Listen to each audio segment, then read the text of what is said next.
Star Wars Unlimited enthusiasts, it's time for a lawless time to descend upon the card game. The 7th set, A Lawless Time, is officially here. While it doesn't officially release to the TCG until March 14th, it is still pre-release weekend as I am recording this. I've already completed one of my pre-releases. I'm recording this, and I have 2 more the night I am recording this. So I will be overall completing 3 pre-releases for A Lawless Time. And let me tell you, man, does A Lawless Time really shake things up. Not only in the aspect of now how the cards are distributed in the pack, but really how you deck build in this set.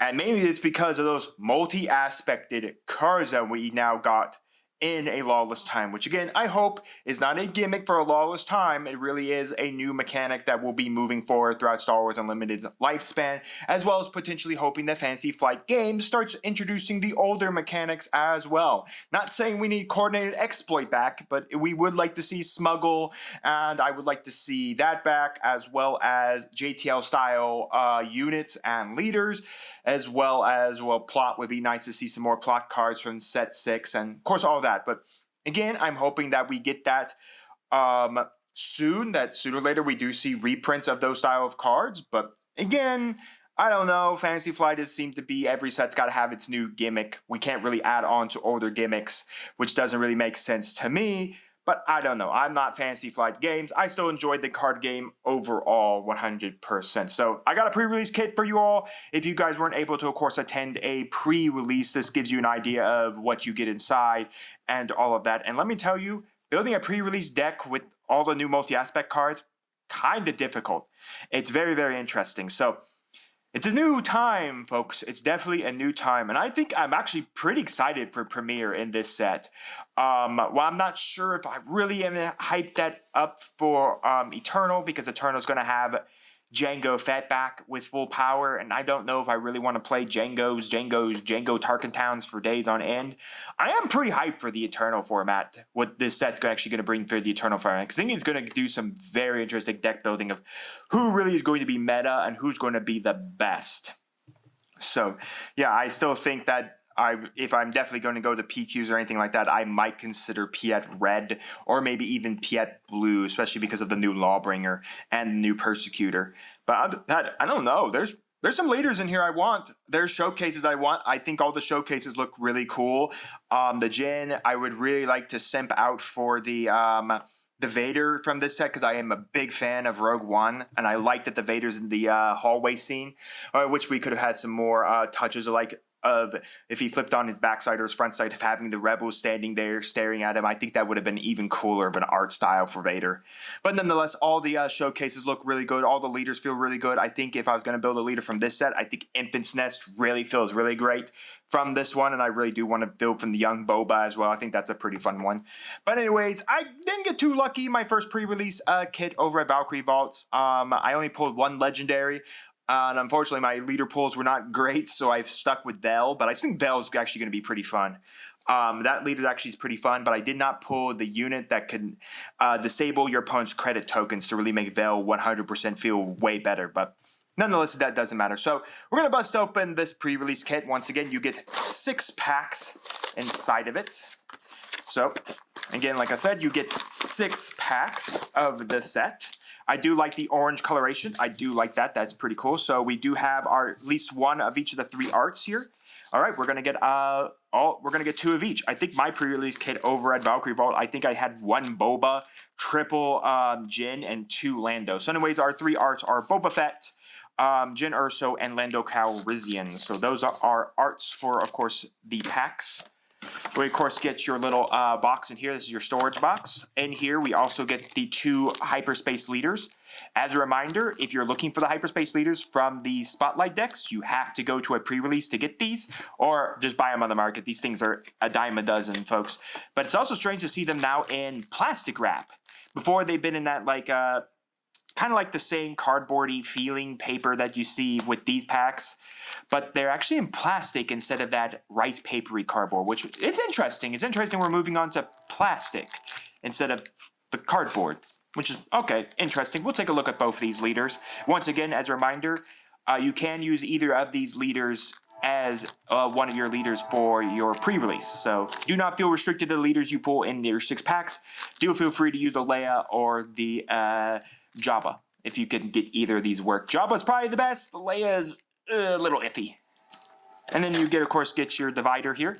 I do like collecting these. These are pretty cool. I like the art on here. It's just the box art overall. Pretty neat. And then you get an instruction booklet telling you, again, if you're your first time ever doing this, what you need, minimum 30 cards, your promos, all that. And anyways, it doesn't really matter. We played the game. I know how to play the game, but if you've never played it or it's your first time, all that. And as well as you get some cardboard tokens. Got a friend who wants these, so I will be saving them for him. He just likes, for some reason, to collect these. And I still don't know why we still don't have the 3 in the normal cardboard art when we got those in Battle of Hoth. So still don't know why we have those, not those printed just yet. But nonetheless, that's what you get in the entirety of the kit. So we have our 2 spotlight leaders in here. I do really like their hyperspaces. Again, I do like trying to collect them all the hyperspaces. So again, the only way to get these hyperspaces besides going on TCG Player and buying them, you can't pull them from the set. You have to actually pull them, of course, from this here. So you can use both these leaders. Are they good? I don't know. I mean, Jabba on his front side states action, tap 1, pay 1, tap and return a friendly underworld unit to its owner's hand, create a credit token. So I mean, it's pretty nice. Credit tokens are a great way to reduce the cost. And then he flips for 6 and action. By the way, credit tokens don't count as your resources. So even if you're at 5 resources and a credit token, you can't flip. That's not how this works. Until we get a leader that flips for so many credit tokens, which we didn't get in this set, which I think would have been a pretty interesting leader to play around with. Fantasy Flight, consider that for another set. Consider a leader that flips for so many credit tokens. I think that would be pretty cool. But anyways, on his backside, he's a 3/9, so yeah, he's chunky. Action, play an underworld unit from your hand. If you defeat a credit token while paying its cost, you may give it ambush for the face. So if you just had a bunch of underworld units in yellow and whatever secondary color you're choosing, you could basically create credit tokens and then flip to then give them all ambush. Something to consider. I think he's a little better than the Leia. Leia's action, pay 2, tap her. For this phase, give a unit +1/+1 for each different aspect it has. So, I mean, you do get to flip her for a bunch of different, and then you can potentially give a guy maybe +2 if he has 2 aspects, or even +3 if he has +3 different aspects. Because again, as aspect is green, white, red, all of that is aspects. So interesting. Flips on 5. It's a 2/2 with overwhelm, and then with deploy, choose a unit. Give an experience token to this unit for each different aspect among units you control. So you typically want to control, flip, and target the Leia so that you can buff her up so she's not a 2/2. But you can use her. I highly recommend not using her. If you really want to use someone, consider Jabba the Hutt as 2 of the leaders. The Leia just does not feel good at all. So with the spotlight leaders discussed, let's jump into our 6 packs and let's see what we can open up. We're going to start off with Mr. Boba Fett here. Our first leader will be the one and only new Chewbacca. Also a leader with a very interesting epic action ability. Action, pay 1, defeat a friendly resource, deal 2 damage to a unit, and create a credit token. So basically, you're mitigating the use of your resources to kill them, to create credit tokens to deal 2 damage to a unit. He is a rare leader, by the way. And then epic action, pay 4, deploy this leader, and he's on 5/6. That is his epic action. That is not an action like what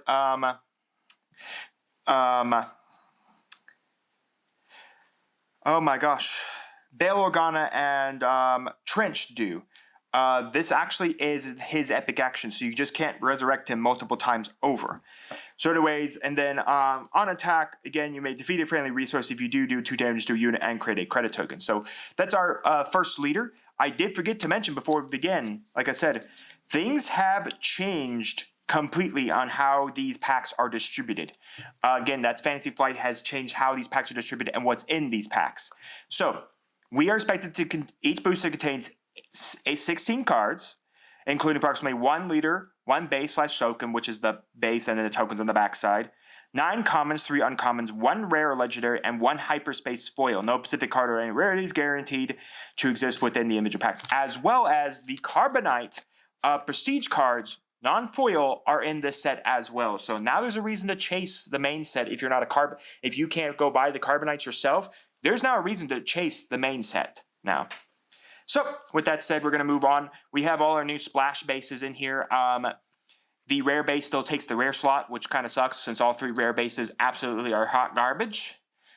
They are not great, so good luck with when you have to go draft this set. Hope you don't get stuck with the rare base. But all the splash bases are the exact same. They're all 27 health with the exact same active action. May play a card from your hand ignoring blue, green, red, or yellow aspect. So I don't know why you would ignore a red aspect on a red base, but nonetheless, you could just ignore that aspect. So one time used to ignore an aspect. Basically, people are calling them splash bases. So we got the Stygian Spire, and then for the rest, we have Incapacitate, Daring Delve, Mastery. I nearly won a game with Mastery. My Vel deck had 2 of them in there. I had 1 normal and 1 hyperspace.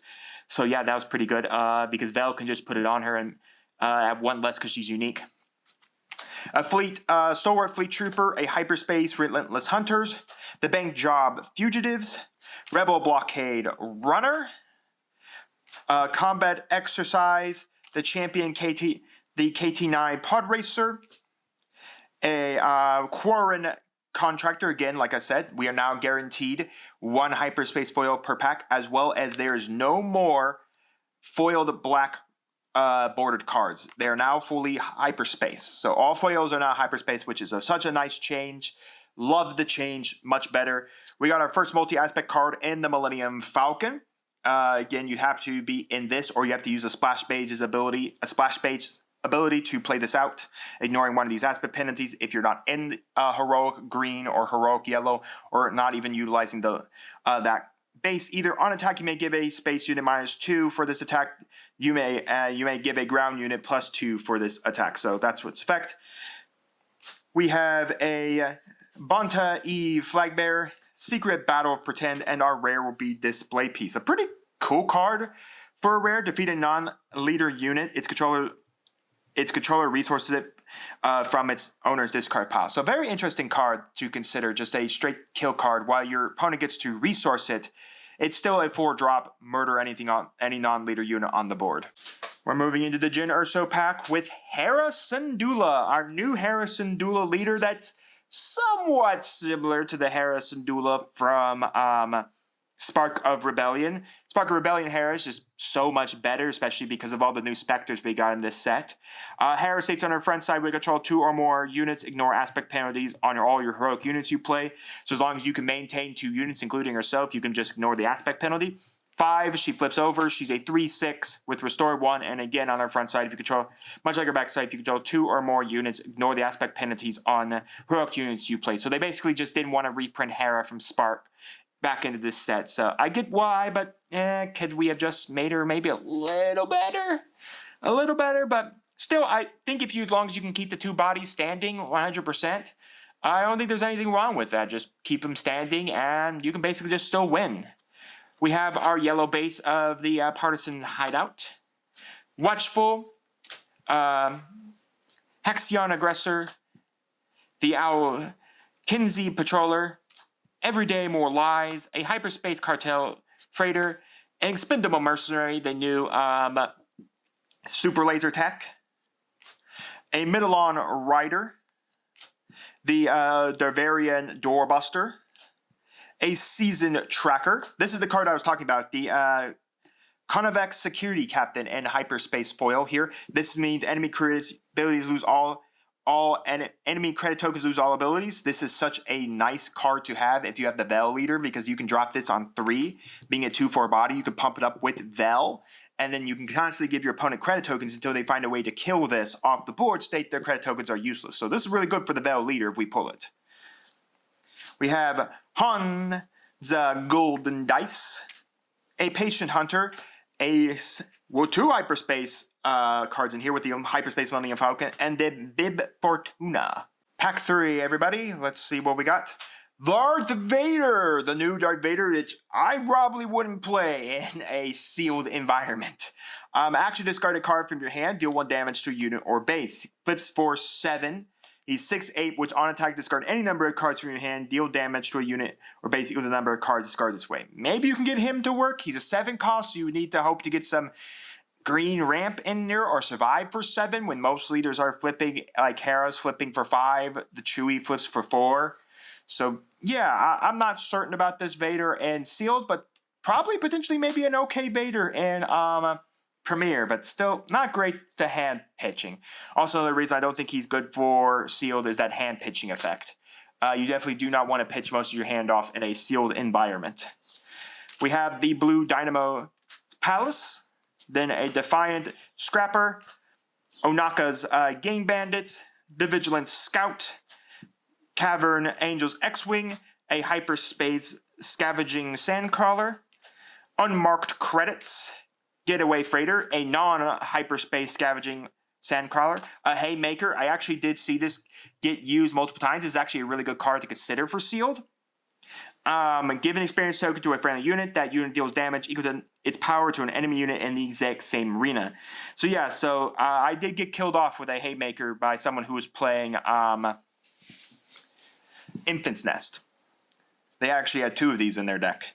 We have a Hyperspace Hollow Improvise, the Tree Remembers, Scarif Lieutenant, Transmission Jamming, we did get a legendary in Chewbacca!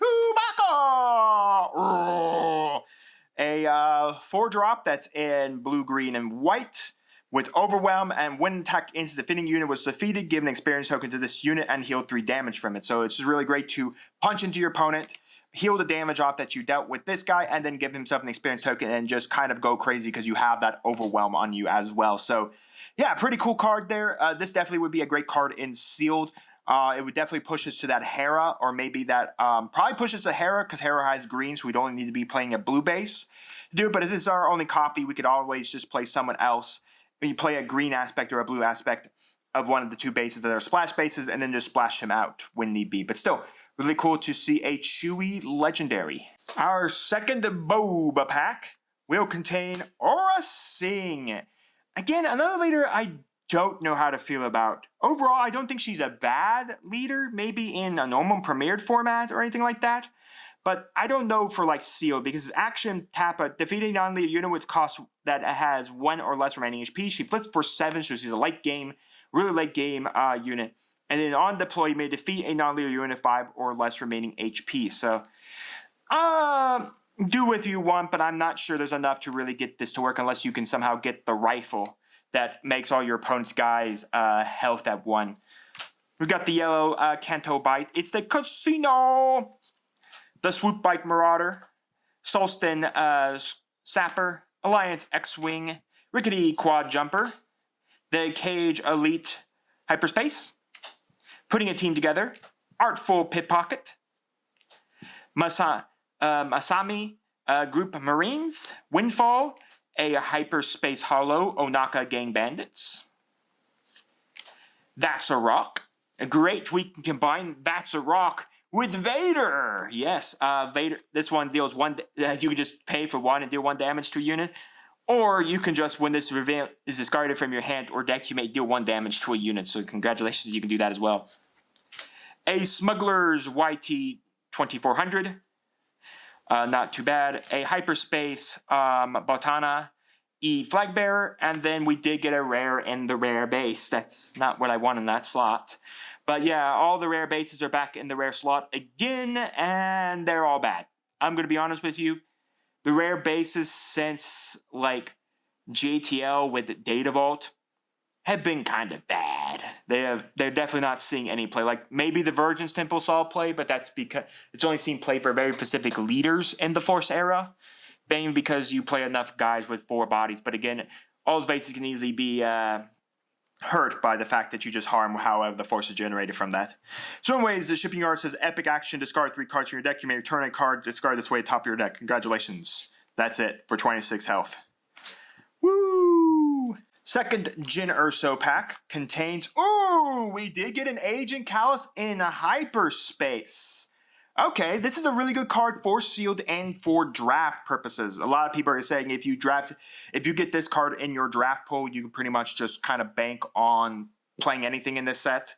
Action, pay 1, tap 'em, play a card from your hand, paying its cost, by the way. You have to pay the cost of the card you play, ignoring its aspect penalties. Basically, just play it out. So basically, if I wanted to play Chewbacca, to just play out the green, I could just ignore the aspect penalty without using my splash base to play this out. Or I could play this in green and play this with the splash base to ignore the green, and then I would just have to pay 1 to ignore all the aspect penalties. But nonetheless, it's a really good card for like everything.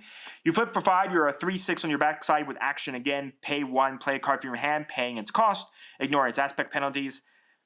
And then when you play a heroic card, he'll do damage from your base, which is why I said you could play this Chewie in him, and then you could flip him over, play the Chewie, then he'll 2 damage from your base. So very cool leader indeed, really good for sealed and for draft purposes. So be on the lookout for Agent Kallus.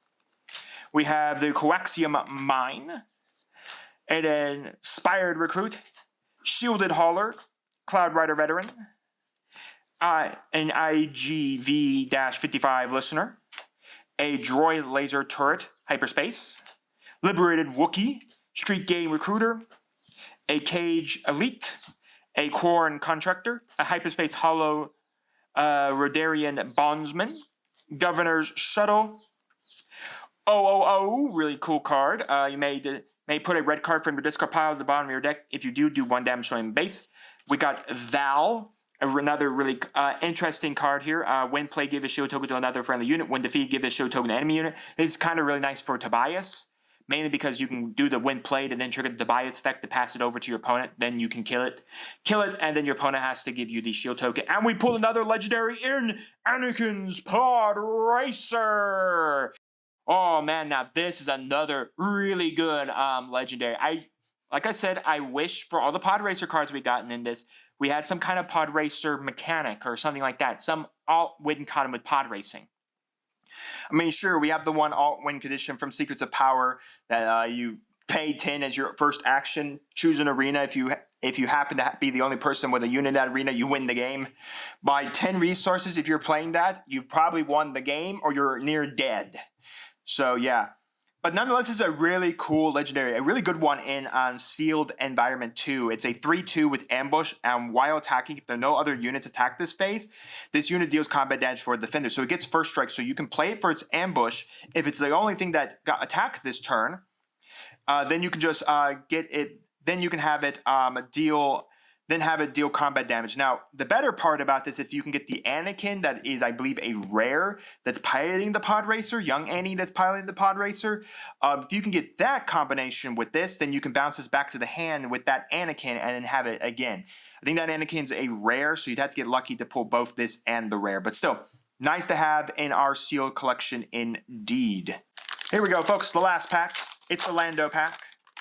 Let's see what we got. Did we pull a showcase? No, but we did pull Han Solo. Hey, we got both Chewbacca and Han Solo. We got the team together. All we needed was a Lando. Anyways, Han Solo is action, tap him, defeat a friendly token. It has to be yours, so credit tokens, spies, anything like that. In this case, credit tokens. Deal 1 damage to a unit. He controls for 5, flip him over. He's a 4/5. On attack, defeat any number of friendly tokens, deal damage to a unit equal to the number of tokens defeated this way. You have to be very lucky to pull enough credit creation in Seal to really make him work. So I don't highly recommend him unless you just really, really want a 4/5 that flips on 5, which you can. There's nothing saying you can't. Most people don't even really utilize a lot of time their leader abilities. A lot of time they just play him to be the coloration they want, and it's the best leader for the stat line.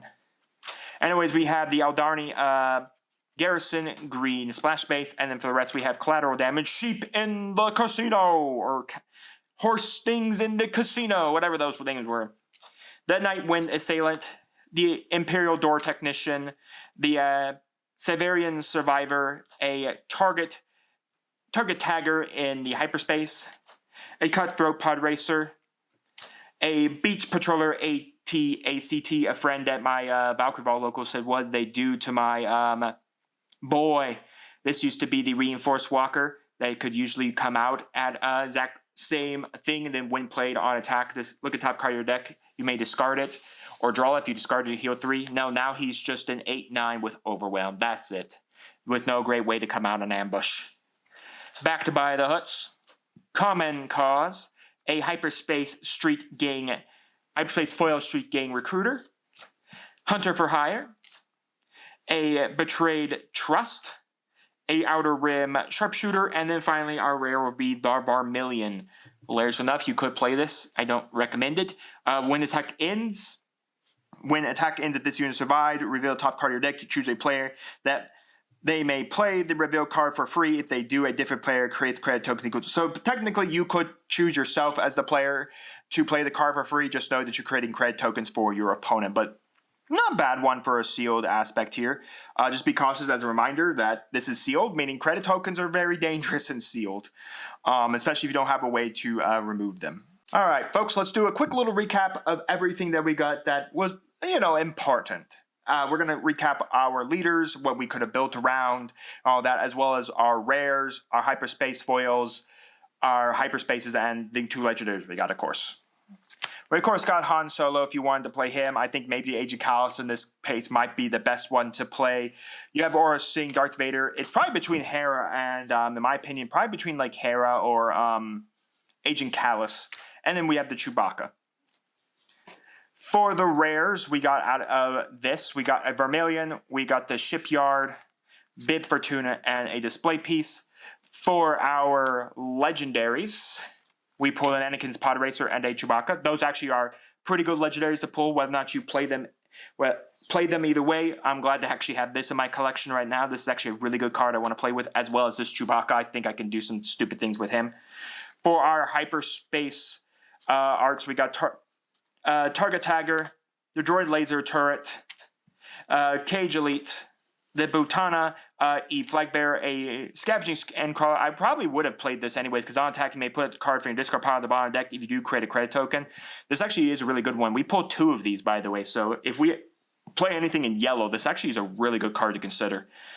We have Cartel Heavy Fighter, the Millennium Falcon, which we pulled 2 of as well, and then a Relentless Hunter.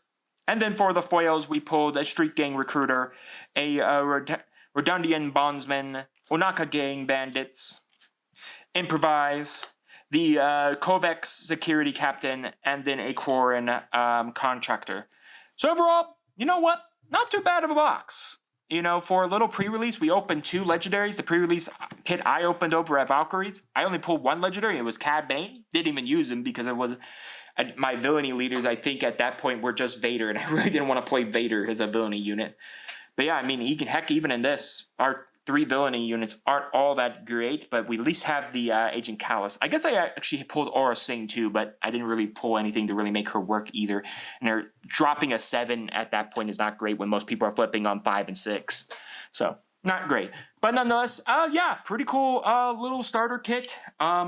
Overall, really nice. But let me guys know your thoughts on the pre-release opening. Did you guys attend a pre-release? How were your openings? How was your gameplay? And how did you think about deck building in this set for a pre-release? How'd you guys do it all? And what are your thoughts going into it? Especially because most people start out with drafts. I know both my stores I go to are going to start off first couple weeks in draft. So I got to figure out drafting now in this format as well.